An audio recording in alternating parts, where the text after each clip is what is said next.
Assalamualaikum warahmatullahi wabarakatuh. Selamat pagi Mbak Atila, selaku dosen pengampu mata kuliah metode observasi dan wawancara.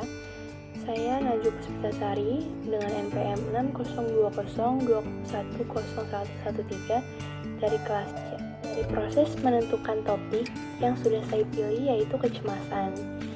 Dan saya menentukan konstruknya yaitu kecemasan juga, dan yang memiliki tujuan untuk melihat gambaran kecemasan terhadap perilaku catcalling pada wanita.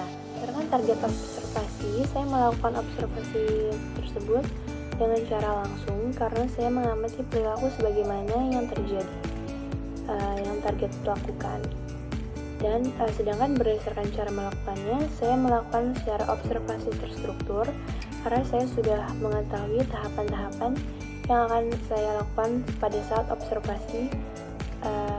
Sedangkan berdasarkan posisi observer, saya melakukan observasi tersebut dengan posisi observasi partisipan, di mana target mengetahui keberadaan saya dan tidak tersamar-samar. Saya selaku observer. Parameter observasi saya melakukan dua, yaitu frekuensi dan durasi. Yang dimana frekuensi saya mencatat berapa kali perilaku muncul selama waktu observasi yang saya lakukan. Yang kedua ada durasi, yang mana saya harus mencatat berapa lama perilaku target itu terjadi. Lalu sampling yang saya gunakan yaitu situation, dengan memilih situasi yang dapat memunculkan perilaku seperti di rumah, pada saat belajar ataupun bermain sosial media, dan ataupun diskusi dengan orang. Pencatatan yaitu checklist. Dalam metode ini saya menyusun rangkaian struktur observasi dengan memilih dan mendefinisikan perilaku sebelum observasi dilakukan, sehingga pada saat observasi dilakukan saya hanya tinggal memberi checklist di tabel yang sudah saya buat. Kemudian proses observasi yang saya lakukan sebanyak 3 kali. Yang pertama pada hari Jumat 1 Juli 2022, observasi kedua kalinya pada hari Minggu 3 Juli 2022, dan yang ketiga kalinya itu hari Selasa tanggal 5 Juli 2022. Dan ketiga kali observasi yang saya lakukan itu bertempat di, dan pastinya pada saat saya melakukan observasi, saya pasti mencatat melalui handphone atau buku kecil notes, sehingga saya bisa mencatat perilaku apa saja yang timbul, yang target munculkan pada saat saya melakukan observasi tersebut. Pembuatan kesimpulan, dan kemudian saya membuat topik dan subtopik dari dimensi atau aspek yang saya gunakan pada saat observasi tersebut, dan sehingga terbentuknya kisi-kisi perilaku. Itulah proses yang saya lakukan ketika saya mengobservasi target berinisial AW umur 30 tahun, yang mana target tersebut berinisial AW berusia 30 tahun. Pada tahapan atau proses perencanaan wawancara, saya memilih jenis wawancara yaitu hybrid structure interview, karena pada jenis ini interviewer mewawancarai interview sesuai dengan urutan atau tahapan yang sudah interviewer buat. Dan saya menentukan urutan wawancara yang digunakan yaitu topical sequence. Topical sequence ini mengikuti pembagian secara natural dari sebuah topik atau permasalahan yang sedang dibahas. Kemudian saya menyusun isi wawancara tersebut, diawali dengan pembukaan, terus kemudian membangun rapor dengan interview, dan menanyakan pertanyaan yang sudah saya menutup wawancara tersebut dengan often of question, diakhiri dengan menanyakan apakah terdapat pertanyaan dari interview kepada interviewer atau pada saya. Kemudian jika tidak ada pertanyaan, saya sebagai interviewer memberi tanda bahwa waktu interview sudah selesai. Dan tidak lupa sebelum saya mengakhiri wawancara tersebut, saya memberikan penghargaan seperti memuji interview setelah mengikuti wawancara ini ataupun menjawab dengan baik. Dan seperti saya membuat hasil wawancara dengan cara saya mendengarkan ulang hal tersebut karena pas saat wawancara saya meminta izin kepada interview untuk merekam percakapan yang tadi saya lakukan.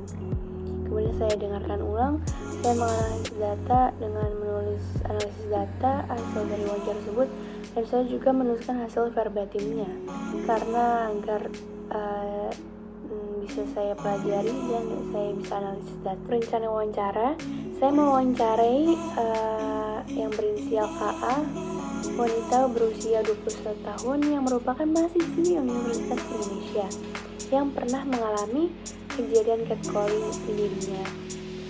Sebelum saya melakukan wawancaranya, tentunya saya membuat panduan wawancara yang lengkap seperti pertanyaan primer dan sekunder.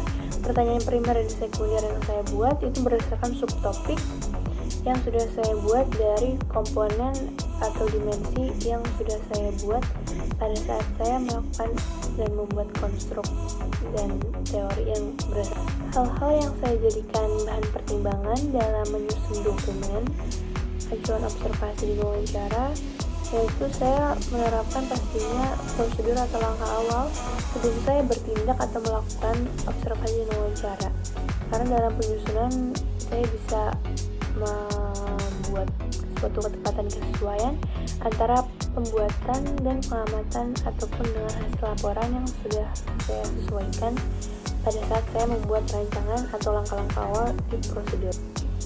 Pada saat memilih subjek atau narasumber, saya juga mempertimbangkan untuk kriterianya seperti apakah beliau pernah mengalami kejadian catcalling ataupun tidak. Karena kalau misalkan tidak, itu tidak bisa menjadi narasumber atau subjek pada saat saya lakukan wawancara. Hal yang saya pertimbangkan di kisi-kisi perilaku yaitu saya membuat konstruknya dan definisi konseptual berdasarkan jurnal yang saya cari, dan aspek yang menyusun juga saya pertimbangkan pastinya harus sesuai. Kemudian panduan wawancara juga saya pertimbangkan seperti pertanyaan sekunder dan pertanyaan primer.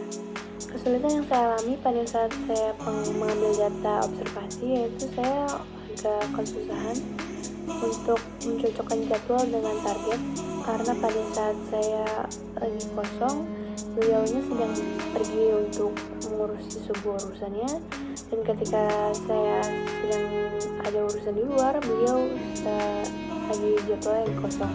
Jadi itu waktunya bentrok banget. Jadi saya sempat bingung juga karena waktunya bertabrakan banget.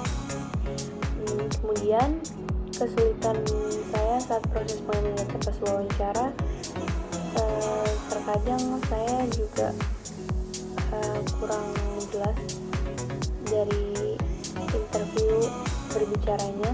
Jadi saya mencoba beberapa kali minta pengulangan jawaban dari interview agar saya bisa mencatat. Saya mengobservasi target yang paling berkesan yaitu karena target terlihat tertawa dikarenakan dirinya melihat suatu video yang lucu di platform TikTok. Kemudian yang kejadian yang paling berkesan pada saat saya wawancara interview yaitu ekspresi interview hampir berkaca-kaca seperti ingin menangis, dan pengalaman yang baik yang sudah saya lakukan yaitu saya sudah dapat membangun rapor terhadap interview, tapi pengalaman yang belum optimal dan belum saya usahakan dengan baik yaitu saya masih sempat lupa dengan urutan tahapan pertanyaan. Tetapi saya mengingat sebentar, kemudian saya bertanya sesuai urutan yang sudah saya buat kepada interview. Sekian jawaban dari saya. Wassalamualaikum warahmatullahi wabarakatuh. Selamat pagi.